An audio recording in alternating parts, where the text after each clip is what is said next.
오늘 우리에게 주시는 하나님의 말씀입니다. 신약성경 요한복음 7장 53절부터 8장 11절까지의 말씀입니다.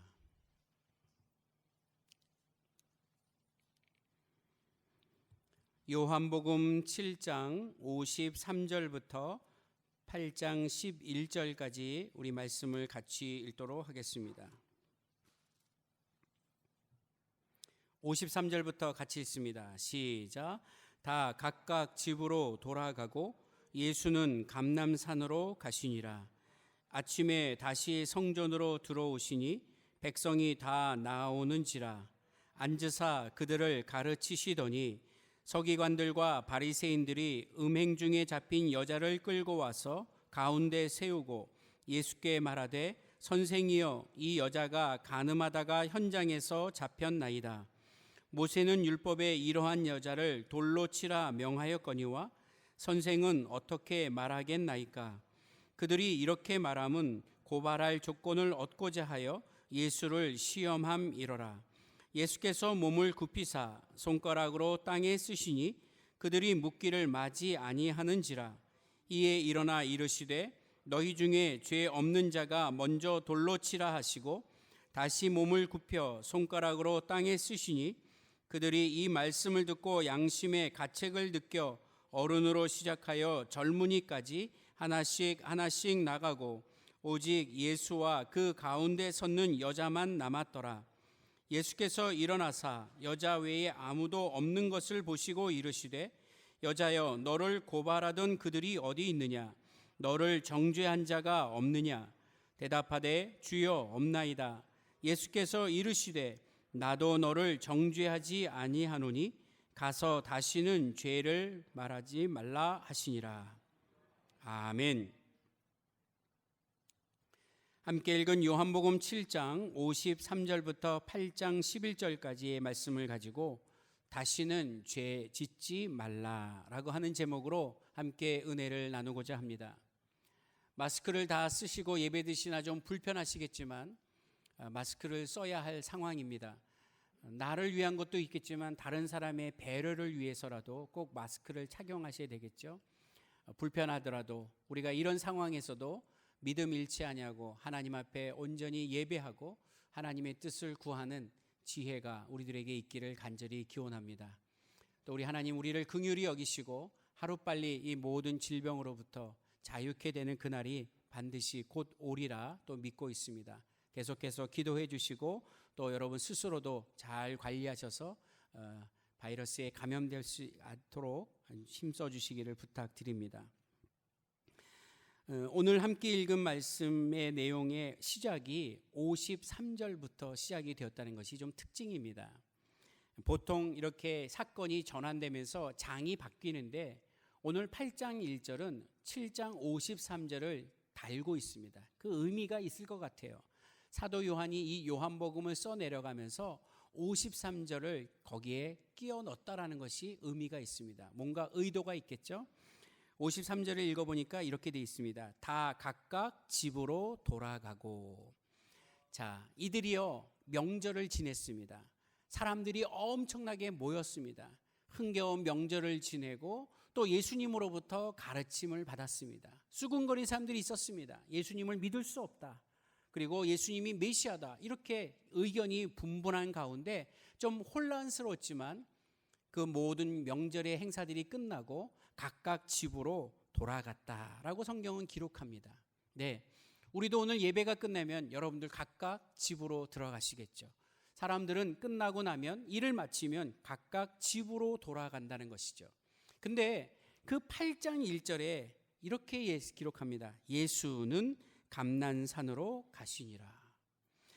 자, 다 각각 집으로 돌아가고 예수님도 제자들과 함께 집으로 들어가셨다. 이렇게 기록될 줄 알았는데 왜 예수는 감람산으로 가시니라라고 사도 요한이 이 본문을 쓸 때 의도했을까?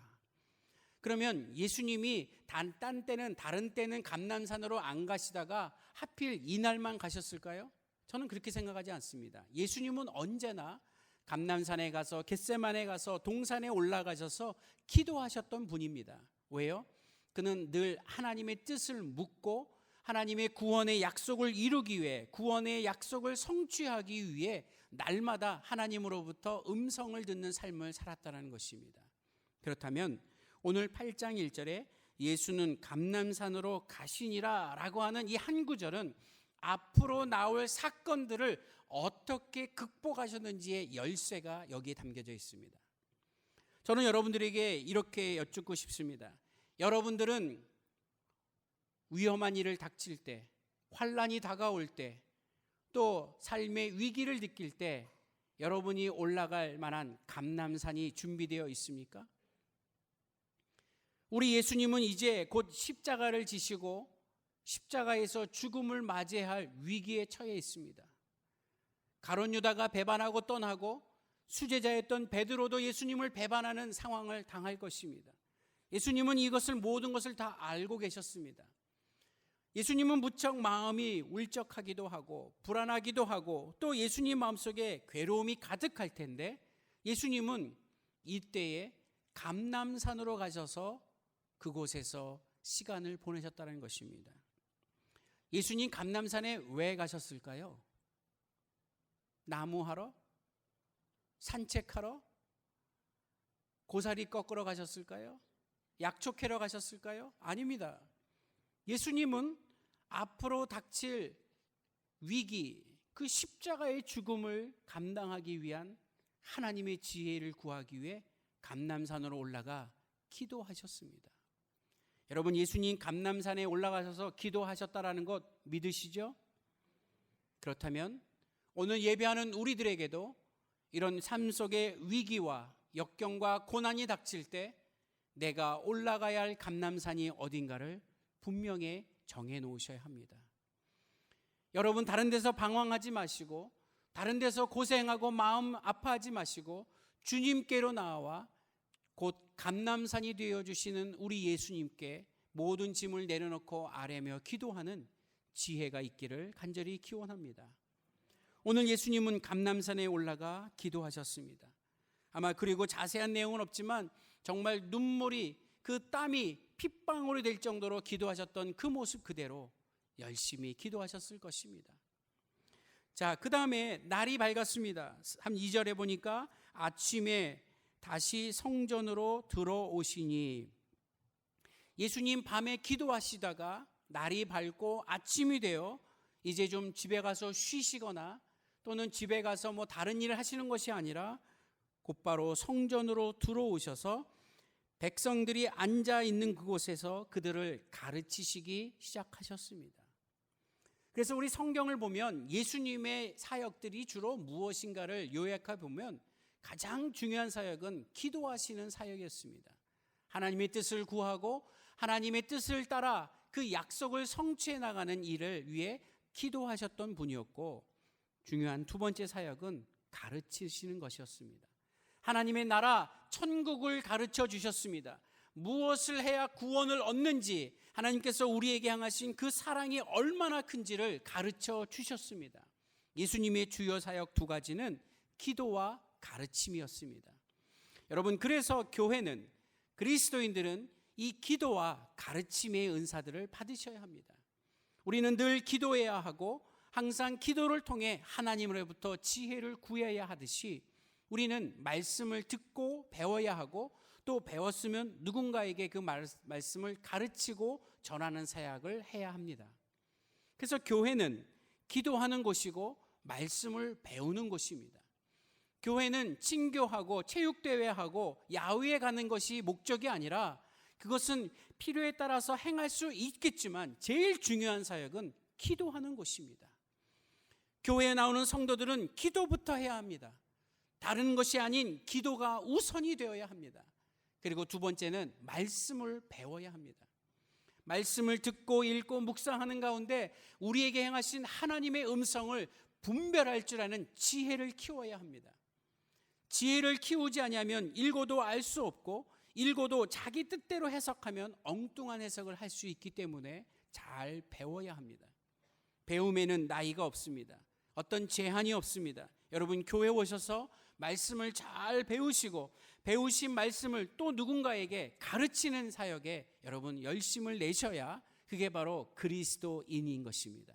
오늘 예수님 그걸 보여주셨는데, 기도하고 말씀을 가르치시면 나타나는 결과가 하나 있습니다. 어떤 결과냐? 이제 3절부터 벌어질 어떠한 사건을 해결할 수 있는 영적인 능력과 지혜를 얻는다라는 것입니다.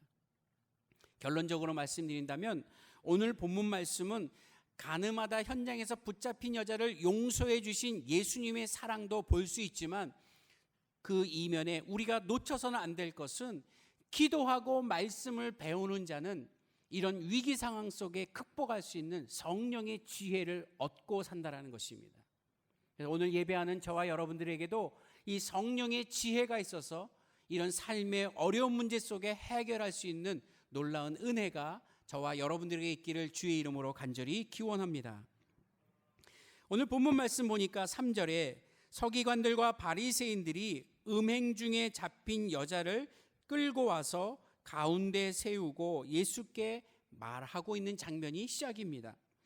서기관과 바리새인들이 음행에 붙잡힌 자, 이 음행은 4절에 보니까 간음이라고 되어 있습니다. 간음하다가 현장에서 붙잡힌 여인을 예수님에게로 끌고 왔습니다. 이거는 잘못된 것입니다. 간음하다 현장에서 붙잡혔으면 예수님에게로 와야 하는 것이 아니라 경찰서를 가야죠. 재판소로 재판받는 곳으로 가야죠.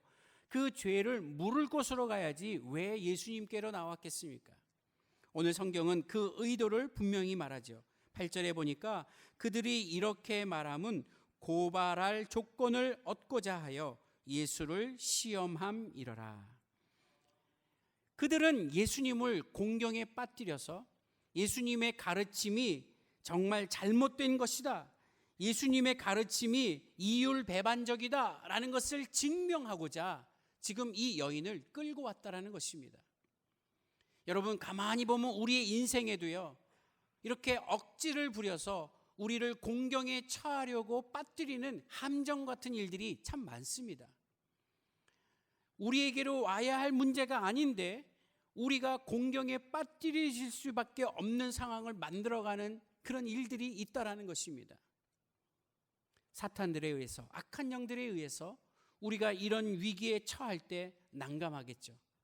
어떻게 해야 할지를 모르는 이 상황을 당할 때 그것을 극복할 수 있는 유일한 방법은 하나님으로부터 지혜를 얻을 수 있는 기도가 우선이 되어야 한다는 것입니다. 느헤미야의 말씀을 나눌 때 느헤미야의 특징을 설명하는 중에 우리는 성경에서 이것을 발견했죠. 그는 만나기 전에 기도했고, 만날 때 기도했고, 만난 후에도 기도한 사람. 모든 일을 행함에 있어서 기도보다 앞서지 않았던 선지자 느헤미야를 배웠습니다. 여러분 기억나시죠? 여러분 요즘도 만나기 전에 기도하시고, 만날 때도 기도하시며, 만난 후에도 그를 위해 기도하고 계십니까? 기도하는 사람은 어떠한 공경, 어떠한 위협과 어떠한 방해에도 절대로 낙심과 당황하지 아니하고 하나님의 지혜를 따라 말하고 행동한다라는 것입니다. 오늘 우리는 위기 속에 있습니다. 바이러스가 온 나라와 전 세계에 시끄럽습니다. 정말 공포스럽다고 해도 틀림이 없습니다. 우리도 언제 그런 위험에 처할지 모르는데 이런 인생의 위험을 극복할 수 있는 그 지혜는 무엇일까? 기도를 통한 하나님의 음성에 귀를 기울이는 것입니다. 오늘 예배하신 여러분들에게 그 은혜가 있기를 주의 이름으로 간절히 기원합니다. 자, 예수께 말했습니다. 여자가 간음하다 현장에 잡혔습니다. 그런데 이 여인을 끌고 와서 예수님 앞에 무릎 꿇게 하고 사람들이 둘러서 있습니다. 여러분 이 분위기를 한번 이렇게 그려보세요.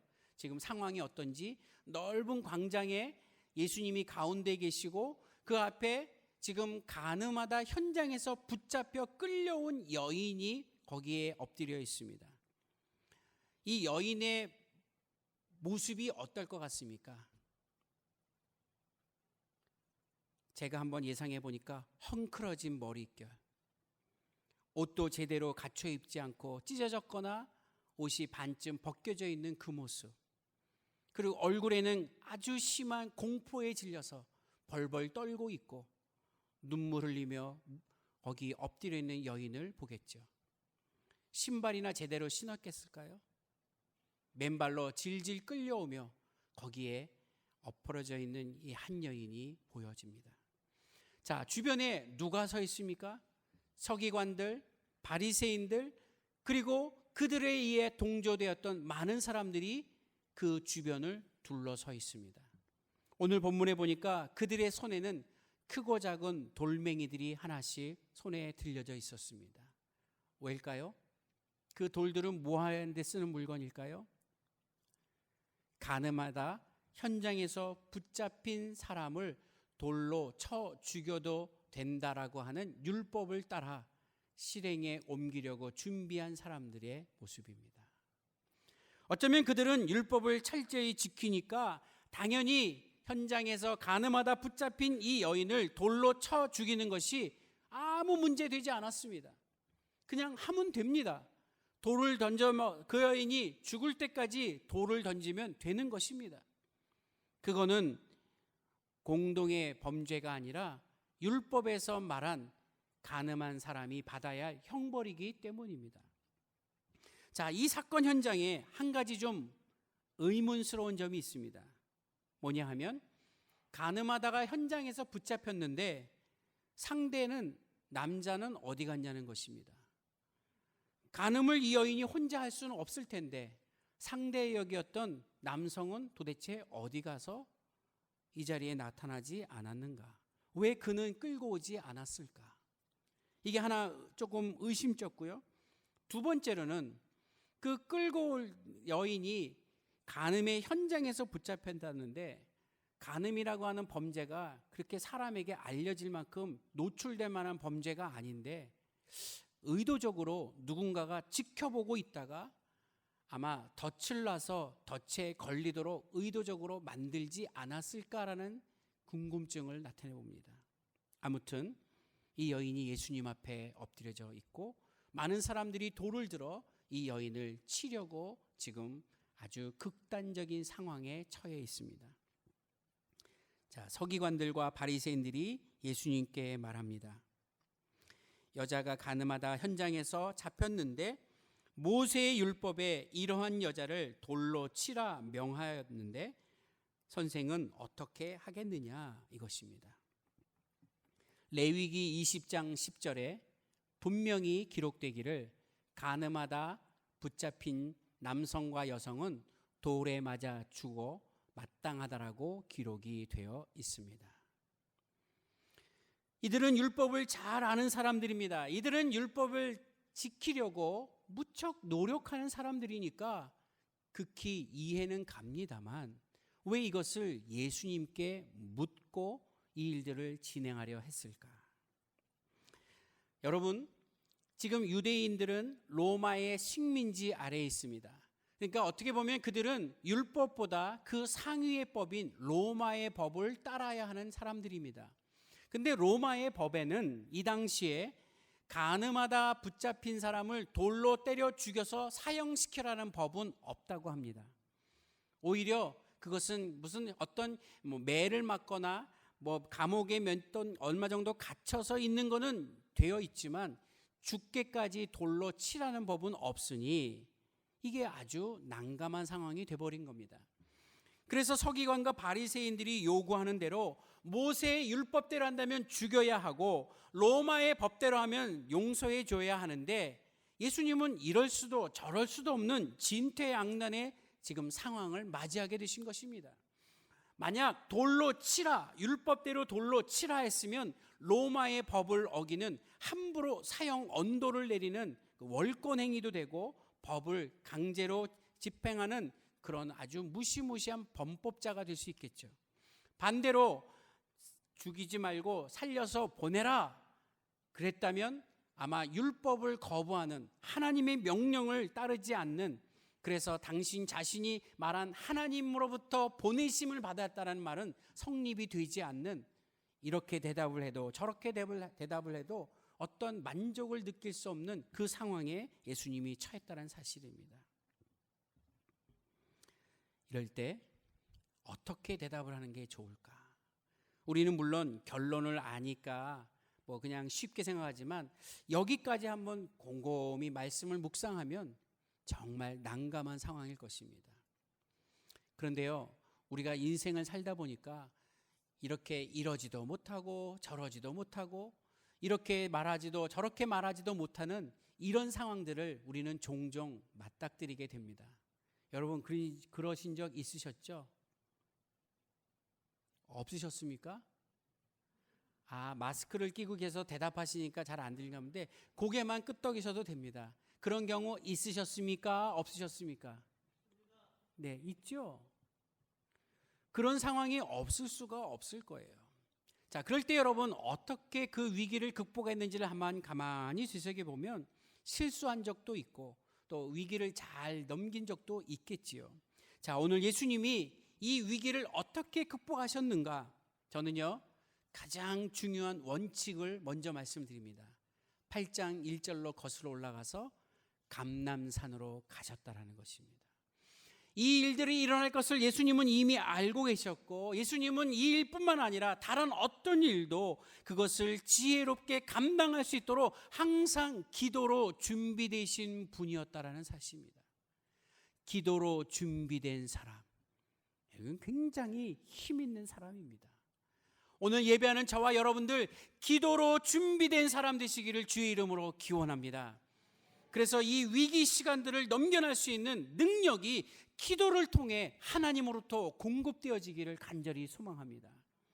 기도하지 않으면, 기도로 준비되지 아니하면 이런 문제를 만나게 되면 당황하고 실수하기가 많다는 것입니다. 예수님 이야기를 듣고 몸을 굽혀 손가락으로 땅에 무언가를 쓰셨습니다. 무슨 말을 쓰셨을 것 같아요? 그림을 그리시진 않았을까요? 무슨 글을 쓰셨을까? 이 본문이 쓰여진 이후에 지금까지 수많은 성경학자들은 이것을 연구했습니다. 예수님이 과연 무슨 이야기를 쓰셨을까? 무슨 이야기를? 어떤 분은 이렇게 얘기해요. 거기 서 있는 사람 이름을 쓰고 그 옆에 가로 열고 죄목을 썼다는 거예요. 예를 들면 김재호 가로 열고 무엇 가로 닫고, 고성숙 가로 달고 무슨 죄, 현철 다 이렇게 여기 있는 사람 이름을 다 쓴 거예요. 그러니까 주변에 있던 사람들이 그걸 보고 자기 이름이 보여지고 자기 죄목이 보여지니까 아이고, 이분이 내 죄를 어떻게 하셨지? 내가 감췄던 이 죄목을 어떻게 하셨지? 하고 부끄러워했을 것이다 라고 예상하는 분도 계셨습니다. 여러분 생각은 어떠십니까? 예수님께서 땅에다가 무엇을 쓰셨을까? 저는 그 마태복음 7장 5절에 이런 말씀이 있죠. 내 눈 속에서 들보를 빼어라. 그 후에야 밝히 보고 형제의 눈 속에서 티를 빼라. 아마 이런 내용의 글을 쓰지 않으셨을까?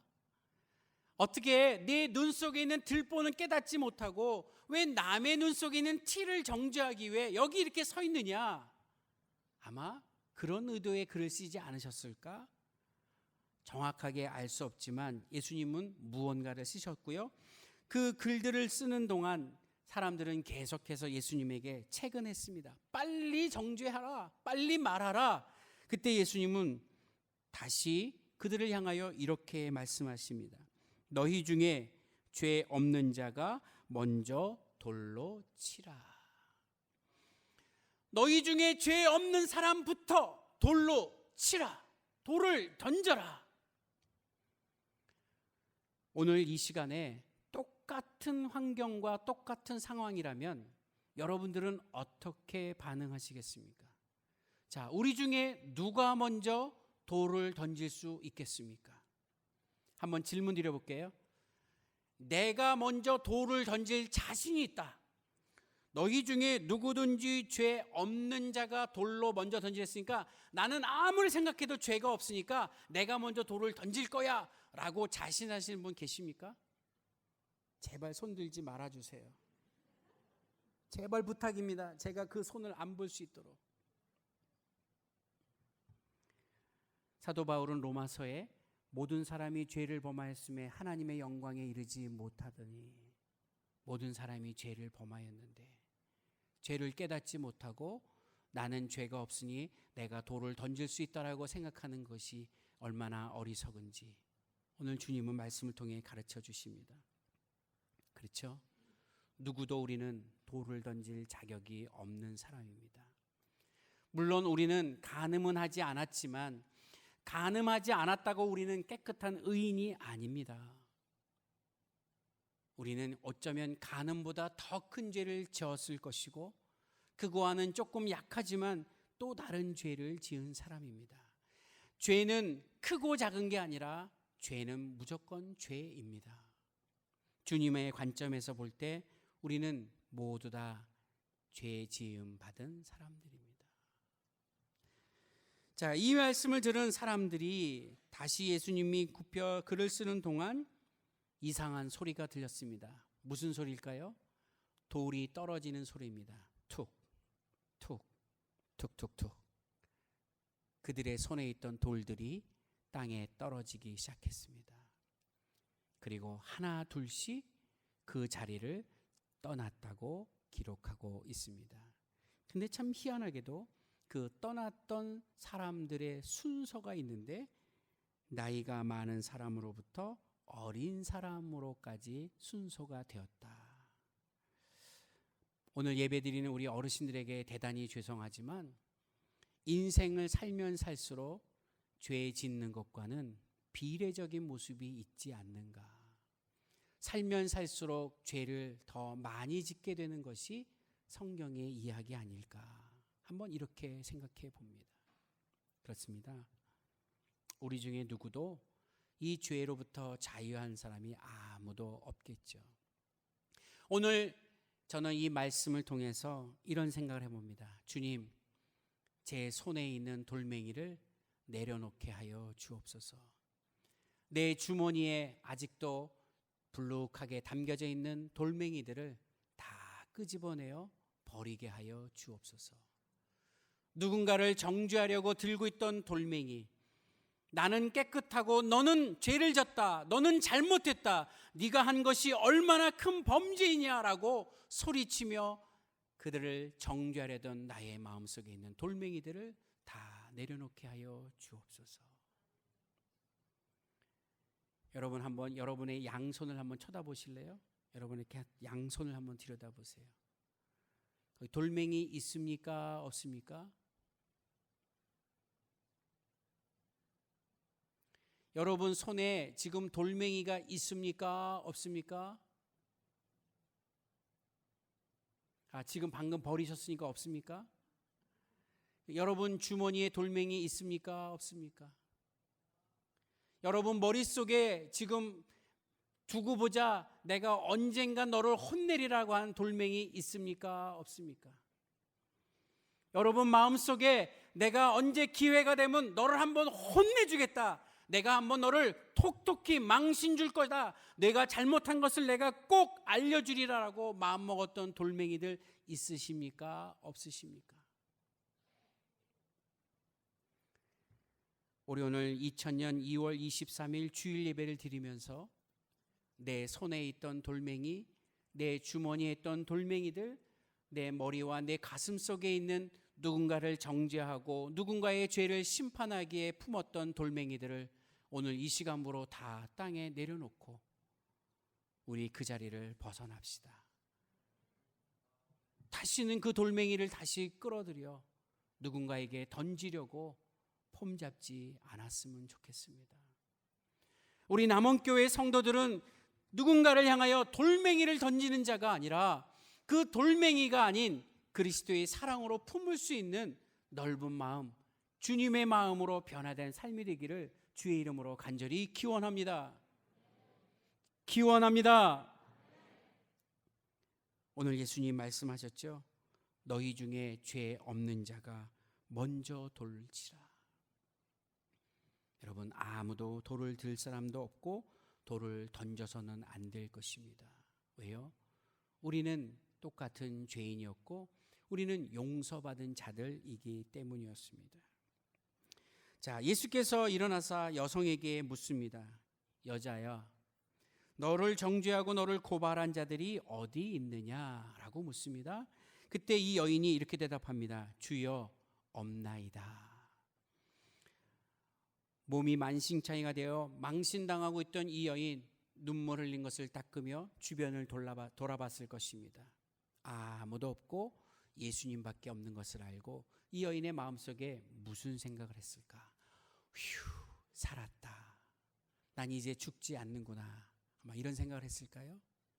이 사람들이 왜 다 떠나갔을까? 이 사람들이 왜 다 그냥 갔을까? 그리고 이 앞에 계신 분은 누구이길래?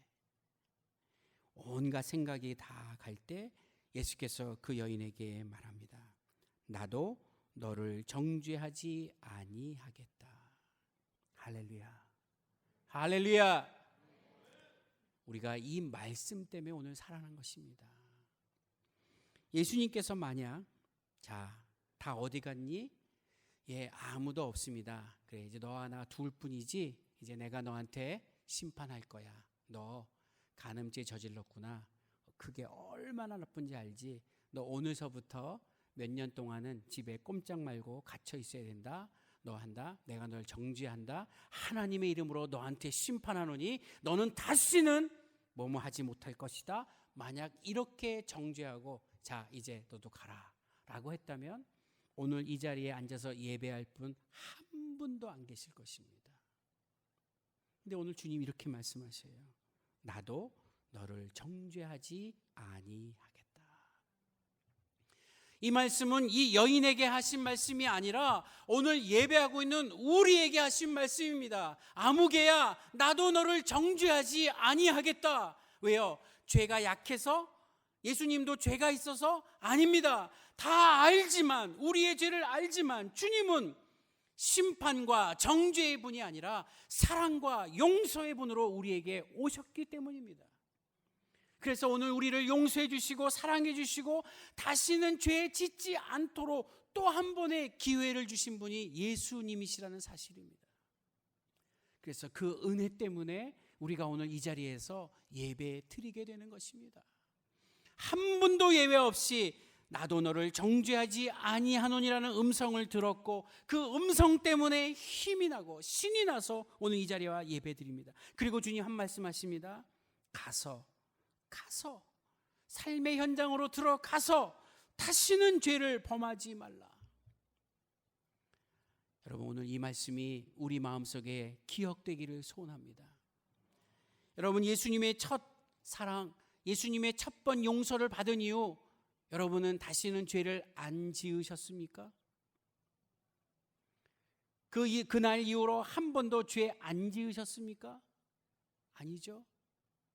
우리는 여전히 끊임없이 죄 가운데 있는 자들입니다. 근데 오늘 우리에게 부탁하시죠. 다시는 죄 짓지 말라. 이 말씀은 정말 잊지 않는 말씀이 되어야 합니다. 우리 가슴 속에 새겨야 합니다. 그래, 죄 짓지 말자. 하나님의 말씀대로 지키며 살아가자. 오늘 우리에게 주신 하나님의 음성이라고 저는 믿습니다. 죄로 죽을 수밖에 없는 더럽고 추한 나를 주님의 생명으로 살려주셨지만 은혜를 잊고 다른 사람을 향해 주저없이 돌을 들었던 우리의 완악함도 용서하여 주옵소서. 여러분, 오늘 한번 다짐해 보셨으면 좋겠어요. 주님, 내 손에, 내 주머니에, 내 가슴 속에 남아있는 누군가를 치려했던 돌멩이들을 버리게 하여 주옵소서. 그리고 이제 나도 가서는 다시 죄짓지 않는 하나님의 자녀로 살아갈 수 있도록 인도하여 주옵소서. 이 기도 제목을 우리 함께 드렸으면 좋겠습니다. 우리 함께 기도합시다. 우리 찬송가 하나 연주해 주실래요? 우리 성도님들 기도할 수 있도록. 여러분, 우리 같이 한번 기도하겠습니다. 주님, 내 손에 있는 돌멩이를 버리게 하여 주옵소서. 나를 용서해 주시고 다시는 죄 짓지 말라는 주의 음성에 귀를 기울이게 하여 주옵소서. 우리 함께 우리 잠시 묵상하며 기도하도록 하겠습니다. 아버지,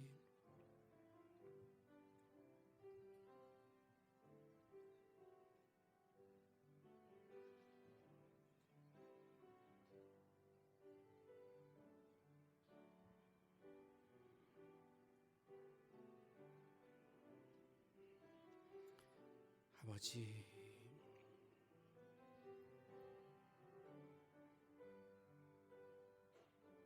아버지, 오 주여,